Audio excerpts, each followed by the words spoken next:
APUSH Chapter 4, Part 2. Still got a lot of stuff to cover here, so we got to jump right in it. Okay, we're going to talk about now the Enlightenment and the Great Awakening. Kind of got to get an idea what this big movement, this major movement of the Enlightenment was all about. Enlightened people felt that there was a power of human reason to understand and shape the world, that you didn't need necessarily God to guide every single movement. Enlightenment is kind of grounded in science, based in science, from the scientific revolution that had happened not very long ago. Isaac Newton, Copernicus, guys that we've talked about in world history. Now, Enlightenment appealed to urban artisans and well-educated people. Educated people who maybe don't want to give up power to a minister or somebody who they see as below them. This allows them to kind of choose for themselves to self-determine. John Locke, who's incredibly important to America's founding of a country in general, was also an important contributor to the Enlightenment movement. His thought that people could change through education. People were basically good, logical creatures, and that they could learn and improve, which was very important. Now, the Enlightenment reached America through a couple of main ways. One, they came in the way of books. Enlightenment began in Europe. It's going to travel overseas to the Atlantic world in books. And it's also going to travel in the people, in migrants who participated in the European Enlightenment and would bring that into America. The American poster child for the Enlightenment was Ben Franklin. He was a scientist. Ben Franklin was a very noted scientist. He liked the ideas of the Enlightenment. They appealed to him, and he really forwarded those ideas in the Pennsylvania area. Definitely more of a science guy than a religion guy. Along with Ben Franklin, Thomas Paine, the author of Common Sense, another guide to our founding of the country, and of course Thomas Jefferson, one of our more important presidents, writer of the Declaration of Independence. He also was part of the Enlightenment. They called themselves deists. You do need to know what deists were. Deists, but Jefferson and these guys and Ben Franklin, they believed in God, a creator of the universe. But unlike the religion at the time, they didn't think that God took a hand in daily affairs. There's not going to be any miracles from God. And they believed that God was kind of like a watchmaker. You build the watch, wind the watch, and then the watch will run on its own. They believed that God created humans, gave them fantastic minds to use them, and then he just kind of set them free, and he's just going to sit back and watch after that. What the Enlightenment did was it really added a secular look to the colonies. Think about how religious the colonies were in their foundings, whether it was Maryland as a Catholic refuge, it was a Quaker refuge in Pennsylvania, where it was Puritans in New England. Has such a religious look to it. What the Enlightenment does is, now you have these pockets of people who aren't really truly that religious in nature.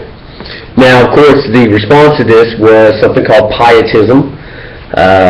And what pietism is kind of the response to those newfangled people who forgot about God and stuff like that. Pietism was very popular with farmers and urban laborers. People who were kind of down on their luck, who were maybe looking for, this is my lot in life, this is God's plan, I am an important person. Their religious response also used Locke's reasonings to support their ideas of religion. They saw more power rest in the hands of the common congregation. So what's kind of neat about the Great Awakening, which is where pietism morphs into the Great Awakening, is that even though it's kind of against the Enlightenment, this scientific movement, if you will, there's a big aspect of a lot more freedom with the common person in the church. Remember, before, only the church leaders, the minister had power, everyone else was kind of sit there, shut up. This actually gives more voice to the common religious person. The pietism movement emphasized pious behavior, of course, which is acting right and being morally strong. Now what happens here is you get a couple of preachers that start really changing the message that had been preached up to this point. First of those guys is Jonathan Edwards. You really got to know this guy. He's very important to know. Jonathan Edwards. He was in the New England area, so that Puritan area. He restored the religious zeal of the Puritans. We remember from Salem witch trials and the founding The Puritans were my way or the highway, religion, religion, religion. Over time, that weakened a little bit. Jonathan Edwards is going to bring that back. We got to get back to our roots here. Now, Edwards had these revivals where he would go out there and preach without notes. They weren't quite as dry and boring as maybe some of the sermons before. And his style of preaching spread throughout the colonies. It wasn't come to my church, I'll come to you. We'll find a tree stump and I'll spread the word of God. Another very important Great Awakening preacher was George Whitefield. Now Whitefield, a little more controversial. He came over from England, a young man, very charismatic. He was basically an actor out there. He was very demonstrative, voice inflections, kind of the televangelists that you guys have seen on TVs, just to draw the attention of the audience.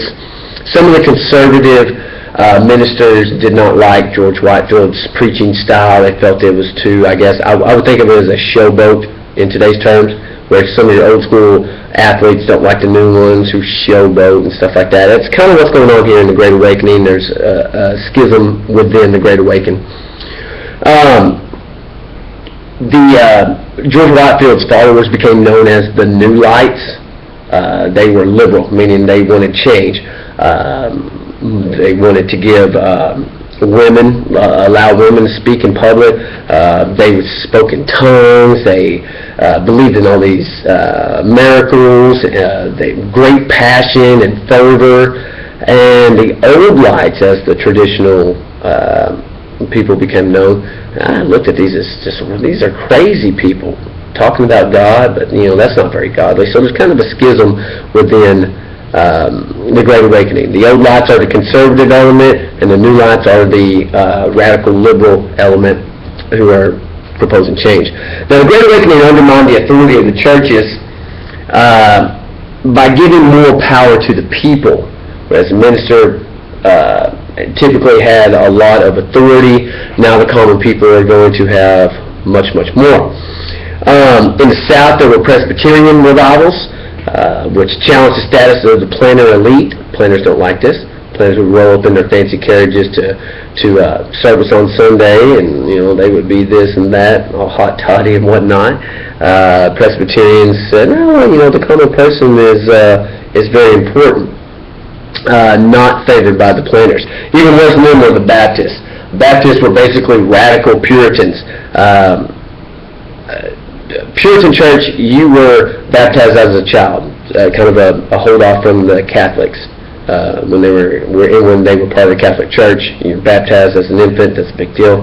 The Baptists, they changed that. You're going to get baptized as an adult. You're going to be born again Christian. Something probably many of you guys are familiar with. Also, another radical element of the Baptist ministry was the fact that slaves were actually welcome. They wanted to spread the word of God into slavery. Of course, this is a big threat to the establishment. If you're a planter, you don't want your slaves learning about the equality of man under God's eyes. That's not what you want preached. So there was also this idea among Baptists. They call each other brother and sister. They wanted to try to get rid of social distinctions. Planter elites aren't going to want that either. They enjoy their social distinctions. So there were actually Baptist ministers that would be attacked, sometimes whipped and beat down by the elite planters. However, as radical as the Baptists were, the power still rested in the hands of the men.